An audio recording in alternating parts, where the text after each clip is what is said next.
Well, hello there, challengees, and welcome to the Always Better Challenge Show, the show designed to help you take steps today that lead to a better and happier tomorrow. I'm your humble host, Joe Bedford, and before we get started, there are three things that I would like to ask you to do or consider doing. One is please consider subscribing to the show. You can do that by clicking down below, and I would very much appreciate that. I would also like to encourage you to consider signing up for our free motivational emails. You can do that at our website, which is abetterchallenge.com. And the third thing is that if you are a podcast listener as opposed to a YouTube viewer, if you would please rate and review the podcast in iTunes or in your podcast aggregator or podcatcher of choice, I would very much appreciate that. All of these things are designed to help the show gain traction, gain exposure, and help me reach a larger audience of people to help, which is really what I'm trying to do at the end of the day. So today's episode is one of our Turbo Boost episodes, but this one is a little bit different. It's a different kind that I'm starting, and this is going to be a 5-minute book summary / review. And the book we're reviewing today is one I've mentioned before. It's called The Compound Effect, and it's written by Darren Hardy. Spoiler alert right up front here, this is one of my favorite books of all time and one I definitely recommend anyone read who is interested in personal development. So the main premise of the book is the idea that slow and steady wins the race. Or to put a finer point on it, the idea that small, consistent steps, keyword consistent, pay huge dividends over time.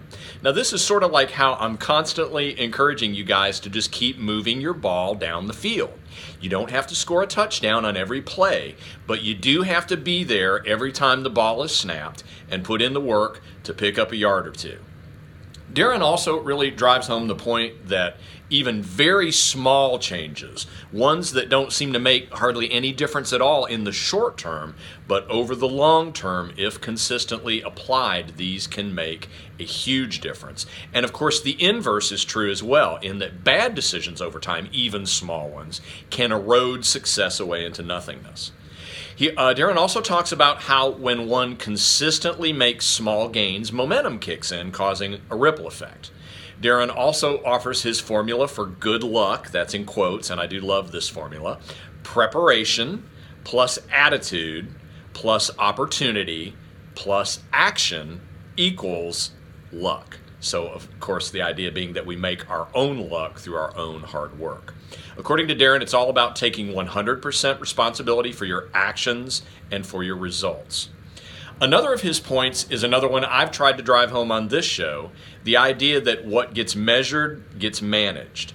Darren encourages you to figure out what your scorecard is going to be in whatever area you are trying to improve in.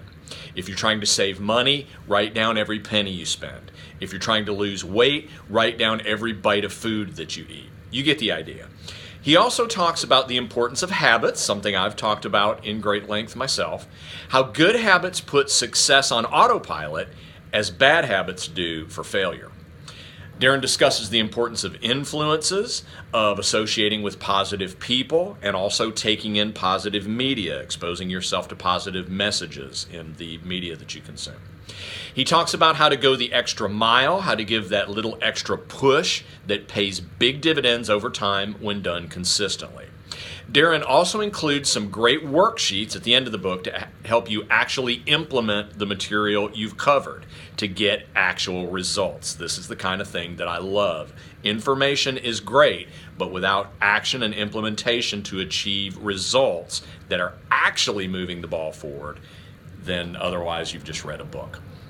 So in summary, yes, I consider this one required reading. I'm not going to put every book I review in that category, but this one is. This belongs on everyone's bookshelf, or at least everyone who is interested in personal development, in making themselves better, in improving themselves, and in having more success and happiness out of life. I think this book is one of the tools that you want in your toolbox to help get you there. There will, of course, be a link below where you can get more information on the book and where you can purchase the book on Amazon if you would like. Full disclosure, if you do purchase through the link, this does benefit the show. It's an affiliate link, and I do get a small commission off of that, which does help support the show. If you want to buy the book on Amazon or wherever else without supporting the show, you can do that too. I still recommend the book. It's still one that I think belongs on your bookshelf. So that's it for this Turbo Boost episode, this new product review Turbo Boost. We may give that a different name down the road. I'm not sure. But at any rate, thank you so much, as always, for watching the Always Better Challenge show. I'm your humble host, Joe Bedford. Again, please subscribe if you haven't. Consider signing up for our emails at abetterchallenge.com, and please rate and review if you're listening to the podcast version. That's it for this time. Until next time, it's time to go out there and make it happen.